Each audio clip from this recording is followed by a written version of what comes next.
Sa paglisan ni Nami ng mahabang panahon, muli siyang nagbalik sa Arlong Park. Umalik din sa kanyang alaala ang lahat ng sakit na kanyang naranasan sa lugar na iyon. Nakaharap niya muli ang Sawshark Fishman. Kagaya ng kanilang napagkasunduan, binigay niya ang Grand Line Map. Unti-unti namang nabubuo ni Arlong ang mapa ng kanyang tagumpay. Pagkatapos, tinutusan niya si Nami na kolektahin ang ambag ng pagpupugay sa kanya, ng mga residente sa Coco Village. Ang lugar na kinalakihan at pinakamamahal ni Nami, kasama ang kanyang nanay-nanayang si Belmir, at kanyang kapatid. Samantala, sa malawak na karagatan, naging pansamantalang navigator ng grupo ang pugot na ulong si Boggy. Kung sila Luffy ay kailangan matagpuan ng orange-haired friend, kailangan din naman ni Boggy na mabawi ang buo niyang katawan, sa kampo ng mga lamang dagat.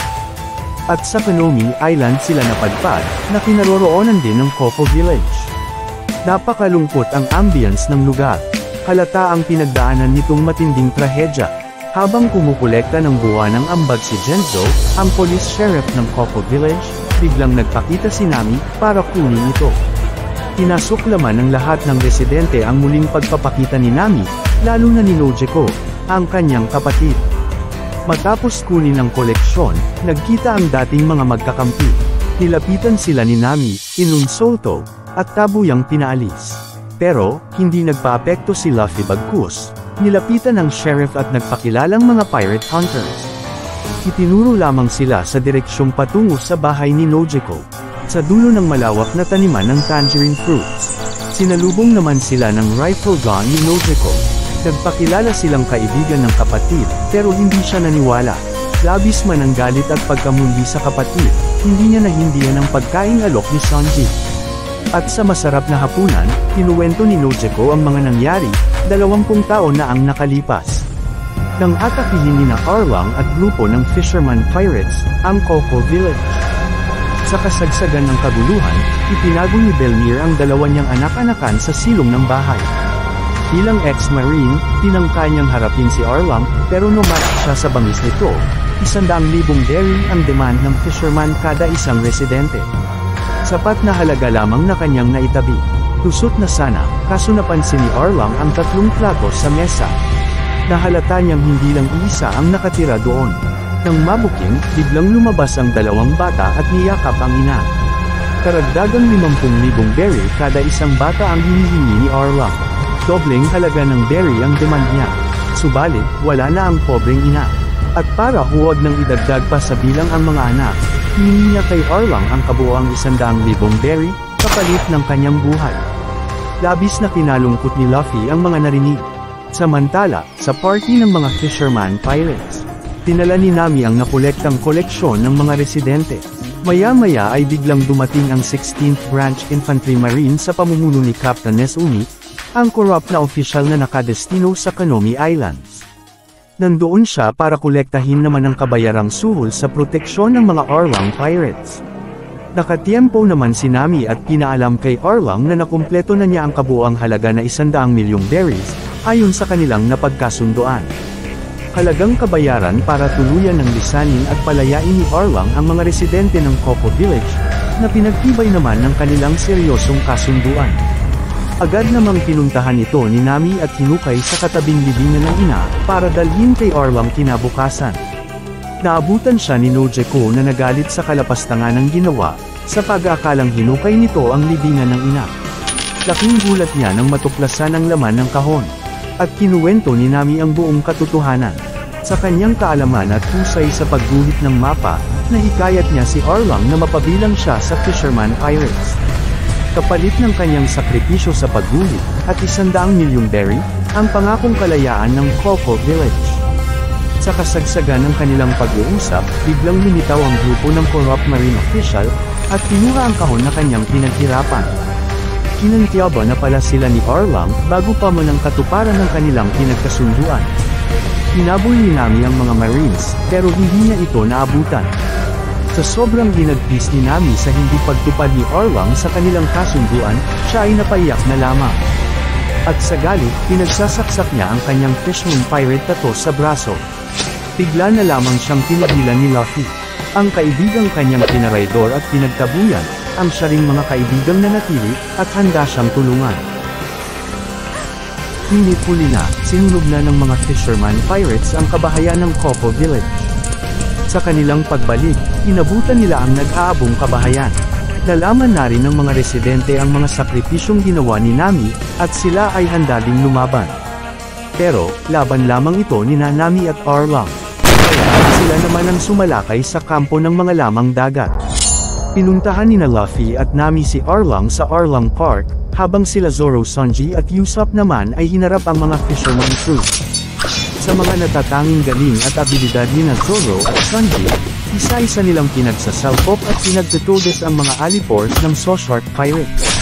Habang si Usopp naman at Chu ay naghabulan sa kagubatan. Hindi tinantanan ni Chu ng skitong liquid bullet ang humaharabas sa pagtakbong si Usopp. Hanggang mautakan siya ni Usopp, pinasinta siya ng combo shell, ang exploding star bomb attack ng sharpshooter pirate. Sabog ang mangusong fisherman pirate officer. Patuloy pa din naman sa pakikipagsagupaan ng magkakontrang magkaibigan, sa paglusob ng mga kalaban. Pinakawalan din ni Sanji ang pugot na ulo ni Buggy, para manumbalik sa katawan nito, at sa pag-aakalang tutulungan sila. Pero sa halip, kumaripas lamang ito ng pagtakas. Hanggang umarap sa kanila si Kurobi, ang merman karate expert. Wala silang laban sa Thousand Great Fist Ability Punch, ng malansang pirata. Napuno na si Sanji, at ipinakita ang kanyang mga deadly black style attack moves. Kotlet! Huli! Huli! Kotran! At sa kanyang Don Shot! pinatahimik niya ang merman karate expert. Samantala, sa loob ng Arlong Park, nakita ni Luffy ang kadenang umalipin sa batang Nami noon. At sa ikalawang pagkakataon, muli niyang nakaharap si Arlong hawak ang Uribachi, ang kanyang gigantic sword.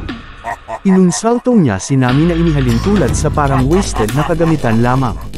Insultong labis na nagpagalit ng gusto kay Luffy. At sa mismong harapan ng mayabang na Soshark Pirate, nagawa niyang baliin ang gigantic sword nito. Pinalabas niya si Nami at personal na hinarap si Arlong. Malakas pa din ang fisherman leader, kahit na nagawa nitong durugin ang matatalim na ngiti nito, ngunit nagbalik. Patuloy pa din siyang nilampaso ng fishman leader, hanggang sa matuklasan ni Luffy ang kahinaan nito, at isa-isang minasa ni Luffy ang lahat ng pundasyon ng kaharian ni Arlong. Unti-unti naman nagigiba ang palasyo ng fishman Soshark leader. Galit na galit si Arlong sa kanyang ginawa. Sa kanyang pinatalsik niya ang malakas na pirata. At sa kanyang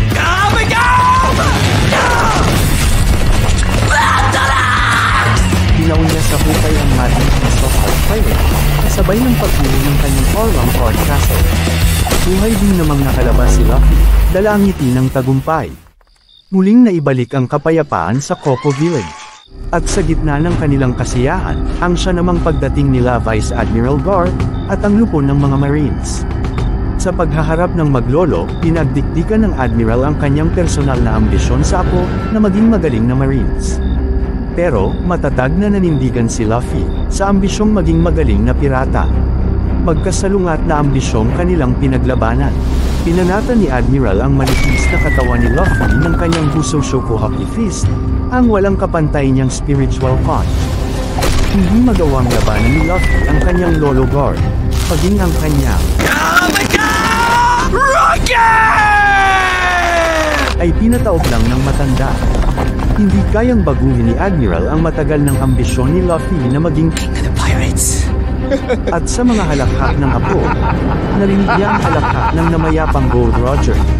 At noon na, natauhan at nagising ang Vice Admiral, sa tunay na kagustuhan ng Apong si Luffy. Kaya, hinayaan na niya ito na hanapin ang One Piece, kasama ang kanyang mga kaibigan, at kanyang mga Straw Hat Pirates crews. At sa huling pagbisita ni Nami sa puntod ng namayapang ina, nagpaalam na rin siya kay Nojiko. Tatak ang bago niyang tangerine tattoo sa braso. Muli din namang binisita ni Kobe ang kanyang pirate best friend, bitbit ang magandang balita. Nasa Pirate Most Wanted na si Luffy, na mayroong pinakamalaking bounty na 30 milyon. Panimula sa katuparan ng ambisyon ng rubber boy na pirata. Nakarating naman sa lahat ang bagong #1 wanted pirate sa buong kapuluan, maging sa kanyang iniidulong red-haired pirate, Captain Shanks. Sa wakas, kumpleto na uli ang tropa ng Straw Hat Pirate. Patuloy nilang lalakbayin ang malawak na karagatan katuwang ang kani-kanilang mga ambisyon. Si Sanji, para hanapin ang Steel Blue. si Luffy, para maging King of the Pirates! si Zoro, para maging The world's greatest swordsman. si Nami, para sa pagguhit ng Map of the world. at si Usopp naman, para maging pinakamatapang na. Warrior of the Sea! At hindi lamang iyon, makakasama rin nila ang Jolly Roger Flag, ang sagisag ng kanilang pagiging pirata. Silang lahat ay sama-samang lalakbayin ang karagatan patungo sa Grand Line. At para hanapin ang One Piece.